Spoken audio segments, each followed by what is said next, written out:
Welcome to Job chapter 19. Job addresses to his situation. It begins, I'll read a little in the Greek, and then we'll go through what Job has to say. Ipolavon de Iob legi. Eos tinos ekopon pis te timsikin mu, ke kathari te me logis, Genote mono oti o kyrios apis me utos. And undertaking, Job says, "For how long will you make my soul weary?" He's saying this to his three friends who keep coming against him and trying to find fault with Job in one way or another, putting the reason for his sorry state as his own fault in some way. But Job has to listen to them, and now he is having a response. And how long am I going to have to listen and demolish me with words? You're just constantly attacking. Know only that the Lord did thus by me. That, to me, is the key to this chapter. Know only that the Lord did thus by me. To me, the Lord did it. The Lord did. Now, we have a hard time in life going through it. From birth, we've been designed by God. We've been given a purpose in the womb that God has placed there, sort of spiritual DNA. We see that in Judges 13:5, with Samson being formed in the womb and the parents being told what to do with him, how to treat him. And then in Jeremiah 1:5, it says, "Before my shaping you in the belly, I knew you. And before your coming forth from out of the womb, I sanctified you. I appointed you prophet unto nations." So there we see that God has formed people from the womb. We also see in Luke 1:15 that John the Baptist, or the immerser, if you will, was planned by God from the womb of Elizabeth, his mother.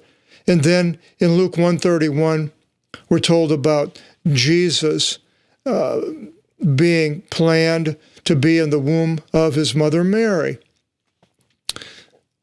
So now people are formed by God in the womb, not after they come out. But not all do come out. We have stillborn babies that die at birth, or when they come out, they're no longer alive. And we also have abortion, where the mothers will put the baby to death on purpose for whatever reason. This is all part of the human experience. All these things, and it starts very early. Then at birth, we find that people can be born naturally or, well, in good health, but they can be deformed at birth. I worked in mental hospital for the developmentally disabled, they call it, at the time in the 60s, and I've seen all sorts of physical deformities from birth, hydrocephalic, Down syndrome, and so forth. So there's many people that are deformed at birth. Now, did God make them that way? Well, we'll keep going through this, and we'll try to find an answer for that question. We also see people being born blind at birth. John 9:2, the disciples asked Jesus, they said, "Rabbi, who sinned, this one or his parents, that he was born blind?" And Jesus answered, "Neither this one sinned, nor his parents, but that but that should be made manifest the works of God in him. So there was a purpose for this blind man to be blind, Jesus says. Now, if that's the case with that man, I would believe it would be in the cases of all people. However they are born, could be crippled. God may have allowed that to happen. Could be deaf, can't hear, or can't speak or mute. Hydrocephalic, which I saw in the hospital, where the fluids in the brain and the spinal cord aren't allowed to flow normally, and the fluids fill up the brain cavity, and the heads become they're like watermelons, and really they are. They're huge, and all this water up in the brain. You don't see that because they can't basically move on their own. They have to be in a hospital. If you went to the hospital, you would see it. Then we have the mentally deformed at birth. I saw them. They lack brain function. Could have been dropped or been affected by some type of a disease. There are various ways, and they could also be diseased at birth, especially today we have all these mothers, not all, but a lot of mothers that are taking drugs, and it affects the child. So now we see before birth and now early birthing of the problems that arise. We all have seen it, experienced something like this in one way or another. Then we go into youth, and we see young people, a lot of them very healthy, but sometimes they die. It can be an accident and riding a bicycle, and something happens to them. The disciples ask Jesus about things that happen. If it was caused by parents being sinners or so forth. And Luke 13:4, Jesus says, "Do you think that these were debtors beyond all men dwelling in Jerusalem? No, I say to you, and that is the ones that the Tower of Siloam fell upon." An accident. I had a young man just out of high school, and he was working with me, and I turned on the radio one day, and I heard that he had drowned in a lake close by. Brian, and wonderful young man who loved the Lord. Then you find young people that have been murdered, or young people have gone to war and lost their lives, like my half-brother who was killed in the Battle of the Bulge in the Second World War. Or they can have a physical pain through breaks or burns, sickness, disease. All these things can happen or does happen to various people, or mental pain with broken relationships and so forth, problems with parents, working and so forth. And the broken relationships, boy, we have, when I was growing up, all sorts of songs written by various musicians on broken relationship, teenage angst, more they called it, more or less. Then there's drugs. Affect the young people, affects older people also, but it can start really young. And I have a close relative that's exactly what happened. Then we arrive in adulthood. More problems in life. We can have divorce, can happen, terrible to lose a spouse. I suppose some people would be happy to lose a spouse if they're having a bad marriage, but that whole thing with marriage is such a disaster today. We have so much divorce that people aren't even getting married anymore, so they don't have to be divorced and go through that. Then you have joblessness, losing your job either because of the economy or the inability to do work because of physical ailments, not having money, the whole economic disaster, which to some ends up in homelessness. People living in their cars or on the street, and you can go on YouTube and see this problem throughout the world. It's not only in the United States. People living in tents, and it's pretty horrible. Then you can have a death of a family member, a spouse or a child, parents, so forth, can be a traumatic experience in the adult life.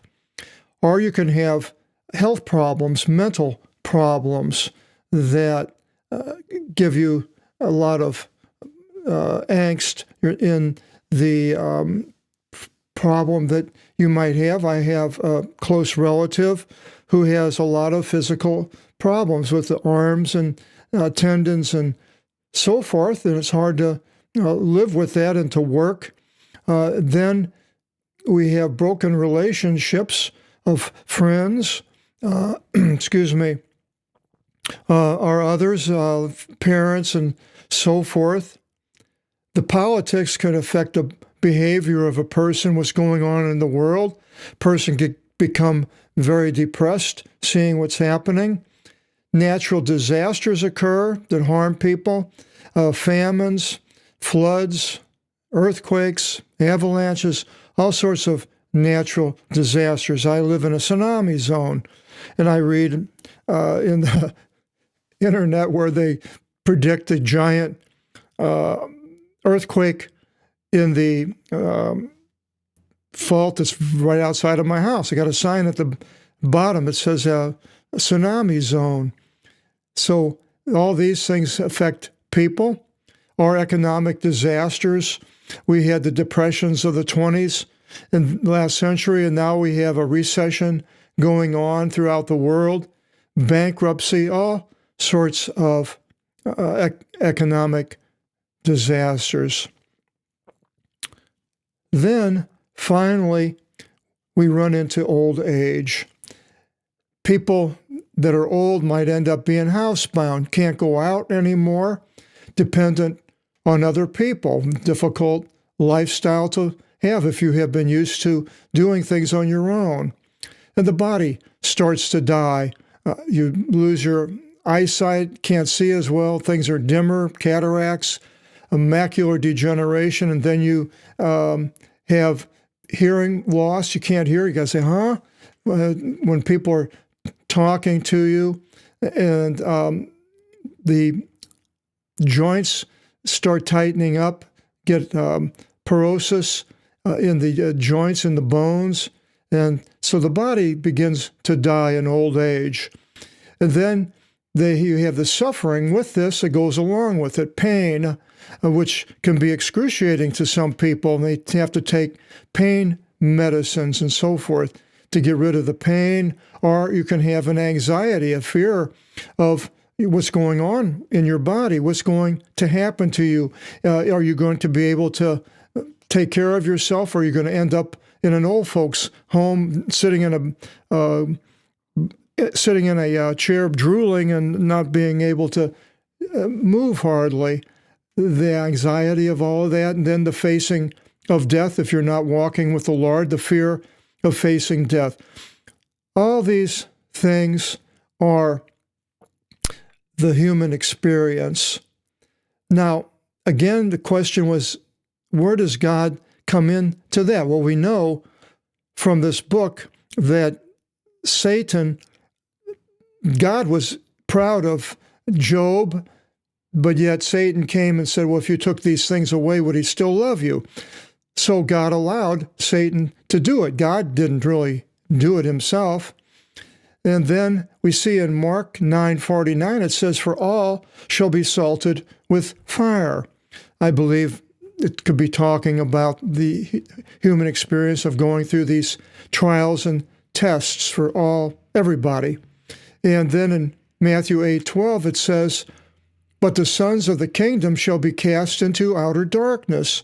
There shall be weeping and gnashing of teeth. Now, who casts into outer darkness? Well, Luke 12:5 answers that with Jesus saying, but I will plainly show to you who you should fear. you fear the one after the killing having authority to put into Gehenna. Yes, I say to you, this one fear. That is God. Now we'll go to the text, verse 4. It continues. Yes, indeed, Job says, in truth, I was misled, and delusion lodges in me to speak a word which must not be said. The delusion is through Satan, and we have to recognize the workings of Satan. I believe that he causes these things. He uses the human experience to attack people. Man has the human experience of all this suffering and pain because of the fall of Adam. The sin entered into the world. Otherwise, it wouldn't be happening. So God gave man free will. Eve chose to walk away from God by eating the fruit of the forbidden tree. And Satan came at that time and tempted Eve, and she gave to Adam. So God has allowed Satan to use the fallen state of the human existence for us to fail.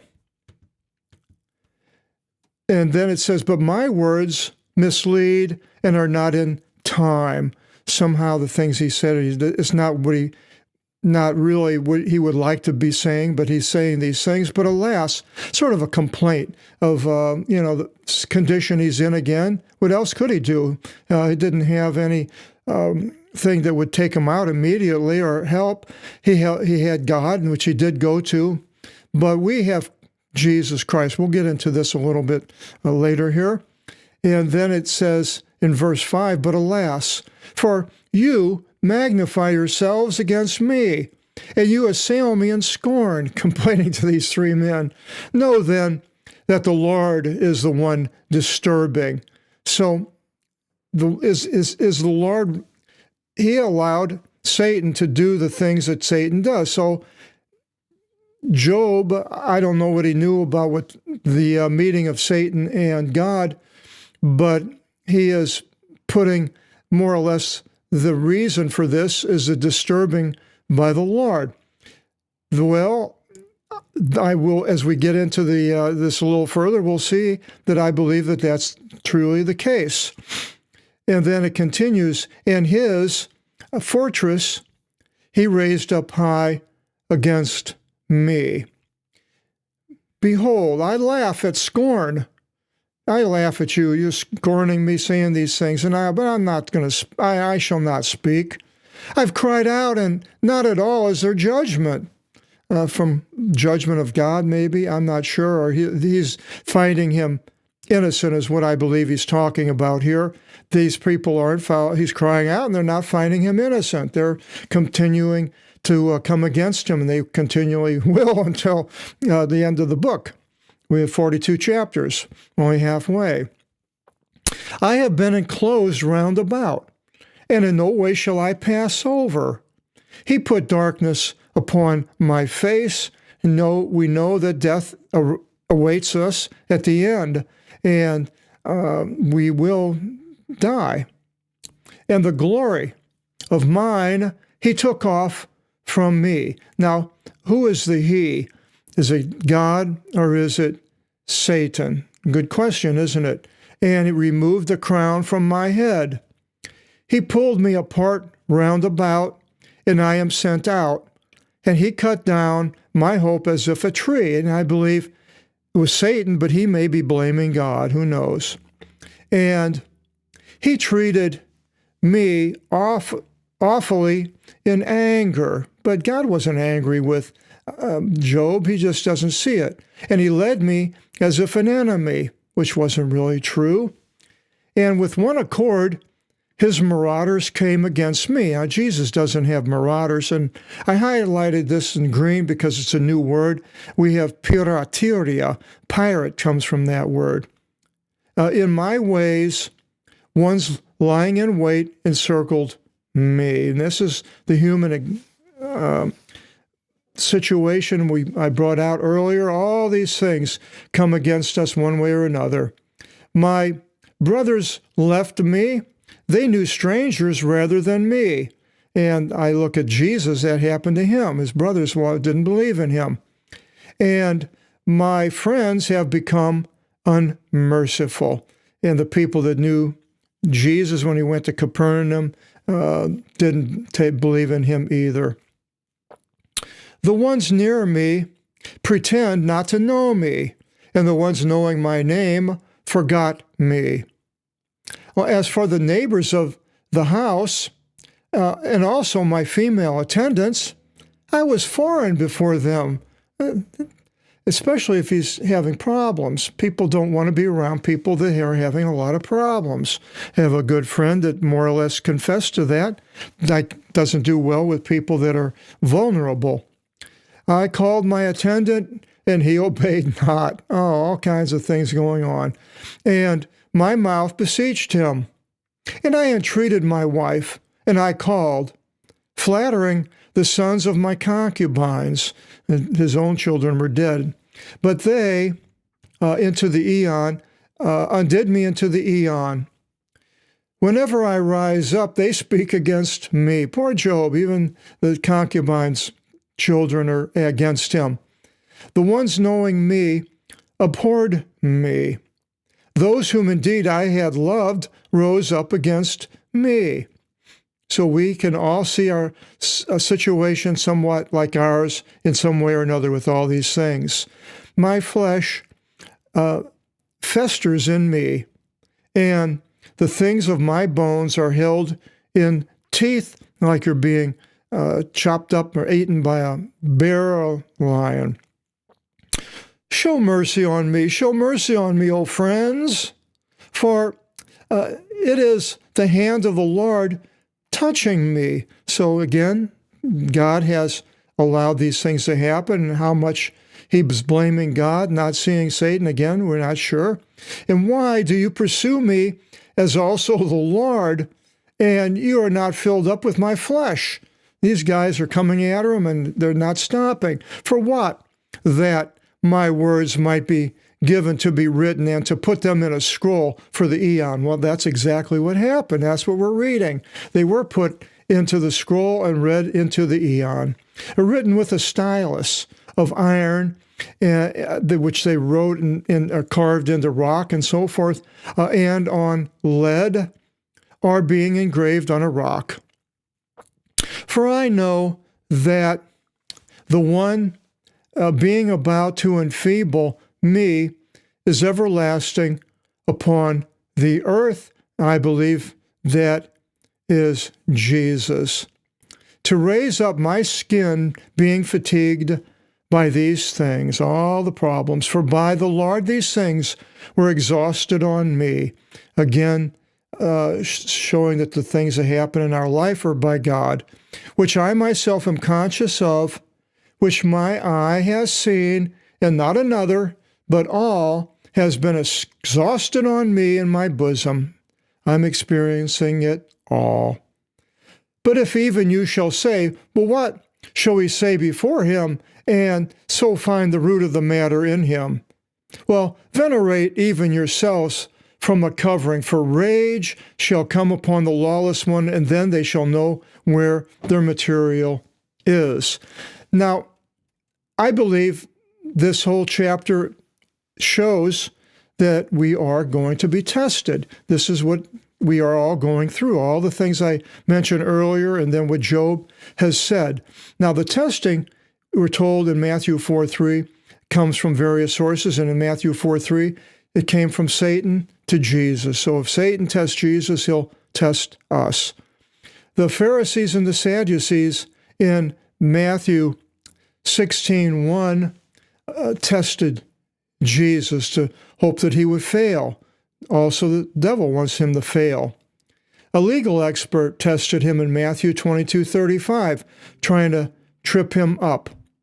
But then in John 6:6, we see that Jesus tested Philip. And he said in the Lord's Prayer, for praying to God the Father, you should not insert us for a test. In Matthew 6, 13. So therefore we see that God allows us to go into the test. And we have a time of test. We're told in Luke 8:13 with the parable of the sower. When the testing comes, people fail. And this is what God is looking to see if we will pass or fail. And then in 1 Corinthians 10:13, Paul says, a test has not taken you except what belongs to a human.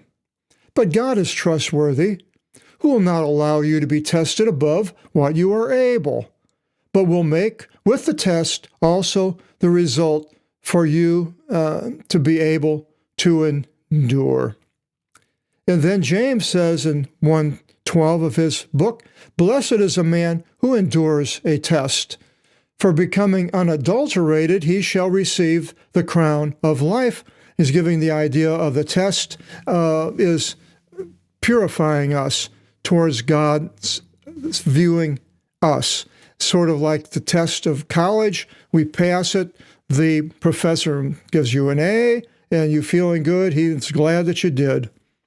Then Peter says in chapter 4, verse 12, 1 Peter, beloved, do not take it as strange, the burning fire taking place among you to test you as a strange thing happening to you. So don't think it's strange. You're going through all these things. Some people, it seems, are going through worse things. Sometimes you can be going through really smooth and all of a sudden you get old and it hits, or you can have it really bad at youth and it gets better as you go along. The human exists in the human experience. And this here is a good chapter, I believe, of showing us that everyone is going to go through some type of a test. Our next chapter, 20, we get back to Sophar, one of the kings. He addresses the lawbreakers, and we'll find out what he has to say. Chapter 20. Hope you'll join us. Until then, God bless.